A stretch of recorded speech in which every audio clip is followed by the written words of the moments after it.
मालिक को प्रणाम। सभी अभ्यासी भाई बहनों को नमस्कार।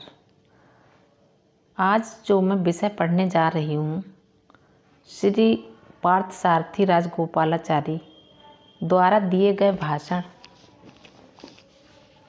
बाबूजी महाराज लालाजी महाराज के बारे में इतना कुछ बताया करते थे और मुझे इस बात का पछतावा रह गया कि लालाजी महाराज के जीवन के अंतिम 5 वर्षों में यहाँ इस धरती पर मैं भी उनके साथ अस्तित्व में था, फिर भी उनके सामने आने का मौका कभी नहीं मिल पाया।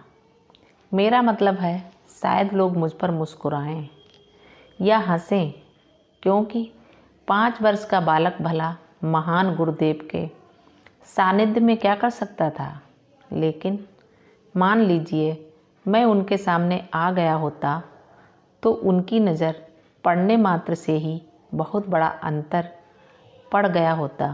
मेरा मतलब है, मैं बाबूजी महाराज का निरादर किए बिना या जो कुछ उन्होंने मुझे प्रदान किया है उसकी तौहीन किए बिना कह रहा हूँ, क्योंकि बाबूजी अक्सर उनकी इतनी तारीफ़ किया करते थे और उनके प्रति अपना प्रेम विभिन्न तरीक़ों से इस प्रकार प्रदर्शित किया करते थे कि मैंने अपने खुद के जीवन में निश्चय ही इस बात को आध्यात्मिक छाती के रूप में महसूस किया है।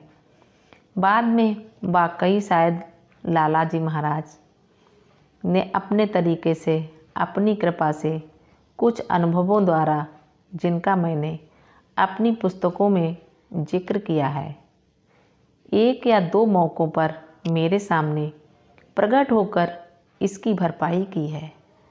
और तब बाबूजी असाधारण रूप से इतने प्रसन्न हुए कि उन्होंने कहा, देखो आज तुम्हें लालाजी के दर्शन हुए हैं और ऐसा केवल कुछ ही लोगों को नसीब हुआ है।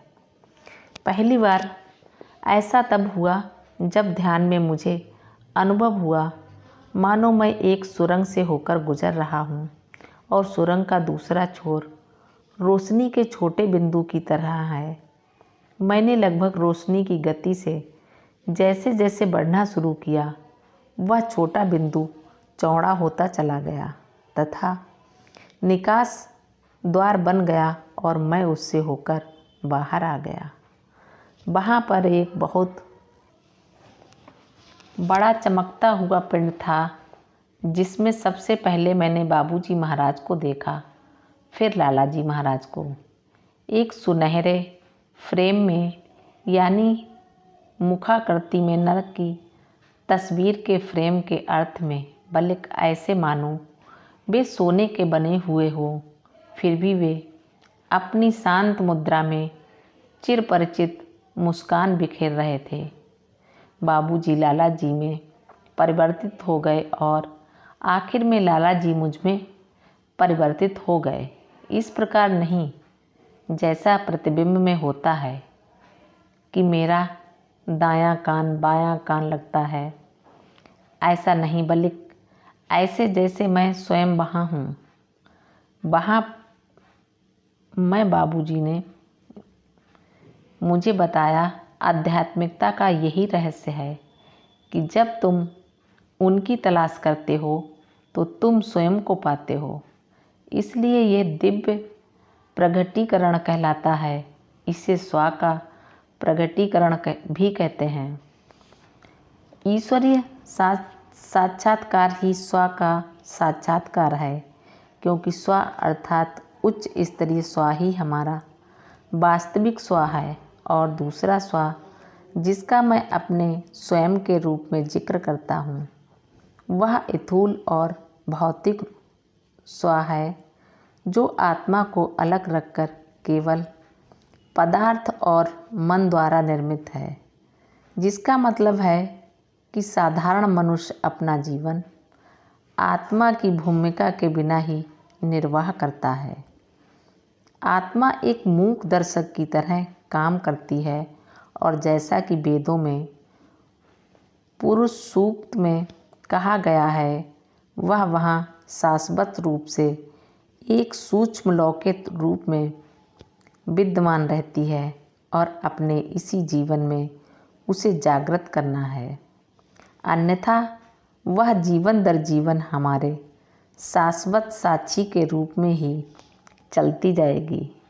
इसलिए ईश्वर को शाश्वत साथी कहा जाता है, लेकिन वह ऐसा साथी है जो सोया हुआ है, सुषुप्त। इसलिए आध्यात्मिकता और विशेष रूप से जब मालिक की प्रथम सीटिंग का स्पर्श उसे जागृत करता है, तब यह आंतरिक स्व, उच्चतम स्व जागृत हो जाता है और हमारे जीवन की बागडोर संभाल लेता है, जो उसका स्थान है, बशर्ते हम इसे उनके सुपुर्द करने के लिए तैयार हों। तब ये गीता का प्रसिद्ध चरित्र बन जाता है, जहाँ रथ है, जहाँ अर्जुन है और जहाँ कृष्ण हैं। भगवान कृष्ण रथ चला रहे हैं। यह इस बात का प्रतीक है कि अब आत्मा ने, जो स्वयं ईश्वर का अंश है, परम दिव्यता है, नियंत्रण संभाल लिया है और रथ में अंदर बैठा हुआ व्यक्ति वह मनुष्य है जिसके जीवन को संचालित किया जा रहा है। अतः हम कह सकते हैं कि ऐसे जीवन ईश्वर द्वारा संचालित होते हैं, ईश्वरीय उद्देश्य से संचालित होते हैं, ईश्वरीय लक्ष्य की ओर संचालित होते हैं। क्योंकि जैसा भगवान कृष्ण ने गीता में कहा है, अगर तुम मेरे द्वारा बताए इस मार्ग का अनुसरण करते हो तो तुम उस परम धाम को या उच्चतम लक्ष्य तक पहुंच जाओगे, जहां पहुंचकर कोई वापस नहीं आता। उन्होंने कहा, अतः पुरुष का यही उद्देश्य है। हम उच्च स्व को पुरुष भी कहते हैं और हमारी आत्मा केवल उस पुरुष का एक अंश है, उस पुरुष का हिस्सा है। परम पुरुष की एक आणविक उपस्थिति है जिसे हमें अपना नियंत्रण उसी दिन सौंप देना चाहिए जिस दिन हम सहज मार्ग में प्रवेश करते हैं, और सौंप देने की इस प्रक्रिया को समर्पण कहते हैं। समर्पण इससे ज़्यादा और कुछ नहीं है। इसका अर्थ ये नहीं है कि मैं स्वयं को खो देता हूँ, मैं अपना अस्तित्व मिटा देता हूँ, जैसा कि पश्चिम के लोग हमेशा कहते हैं। वे पूछते हैं, क्या इसका अर्थ स्वयं के अस्तित्व को मिटा देना नहीं है? बिल्कुल नहीं।